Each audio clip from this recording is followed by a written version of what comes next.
So yesterday I did a medium strength peel, and as you can see my skin is quite red.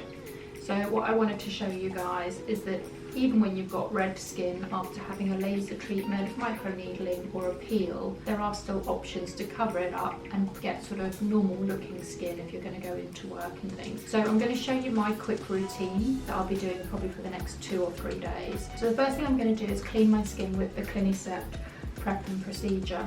It's a antibacterial tonic and it really helps the skin to heal much quicker. So if you haven't got any and you are planning on having these kind of treatments, it's a really good one to have. It's also perfect on cuts, scratches, scrape, anytime your skin gets a little bit injured basically. The most important thing if you have had a procedure done is generally keeping the skin very hydrated, and you also obviously want to keep the skin as calm as possible. So I've got a couple of products that I recommend to my clients. The first one a lot of my clients use is actually the Medicate Ultimate Recovery Intense. This is the professional size that we've got in the clinic, but you get sort of a retail size. It contains ceramides, and ceramides, as you know, I've probably said it in other videos and other posts, really repairing for the skin. So if you've done anything that compromises the barrier of your skin, this is great to use. And a second product, if you want something a little bit lighter and that you can use all the time, but that's equally as good to use after this kind of procedure, the dual action Redness Relief by PCA Skin is great.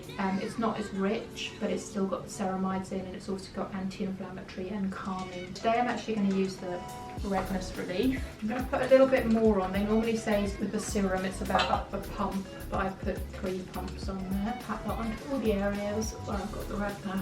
And this is just going to start nourishing my skin and help it to repair a little bit quicker. If your skin gets very dry when you've had one of these procedures, it actually takes longer to heal. So having the right hydrator and the right aftercare products will definitely make sure that your skin heals a lot quicker. So do make sure if you're having one of these procedures done that you do check with the clinic and get the right aftercare products as well. Now I'm going to use my favourite product, which I actually use every day anyway as my normal makeup, but it specifically was made as a post-procedure makeup foundation. And it can be used on top of every type of procedure. So after you've had things like laser resurfacing, straight after microneedling, straight after peels. It's actually a treatment and a foundation in one. The reason I use it all the time is because its main ingredient is aloe vera, and it has technology built into it which allows your skin to breathe. So you're never going to stop your skin from breathing when you're wearing this foundation, and it has an SPF in. So it was specifically made to help your skin repair and heal much quicker after a procedure, but for everyday use it just helps to keep your skin really healthy. The Oxygenetix foundation, they've got 2 different formulations. This is their healing one, so their original one, and they do have one that's specifically for acne sufferers, which also has 2% salicylic in, but it also has the healing and the calming ability. I tend to find that my best skin colour is sort of a combination of 2 of theirs, so I'm going to use the beige and the opal today. If you want very light coverage, you just put less of the product on. The one thing I will say about Oxygenetix, it does dry quite quickly, so you do need to work it into the skin quickly. I always use my fingertips, but you can use a sponge, a brush, whatever you normally use to put it on. So I'm going to start off with, I've mixed my 2 colours together. Always pop it on my eyelids as well. Again, it's got that SPF in, so it's a great way of making sure we're protecting. And then I just work it into my skin until it's nicely covered. So this is me now with one quite light layer of coverage on, and you can still see a little bit of pink in my cheeks, but overall if I was walking down the street no one would really know that my face was quite red underneath. But as I say, you can build Oxygenetix up to get a much stronger coverage. So now that this layer is dry, I will actually show you that you can layer it up. So to build the coverage up more heavily, it's better to sort of pat it on rather than rubbing it on.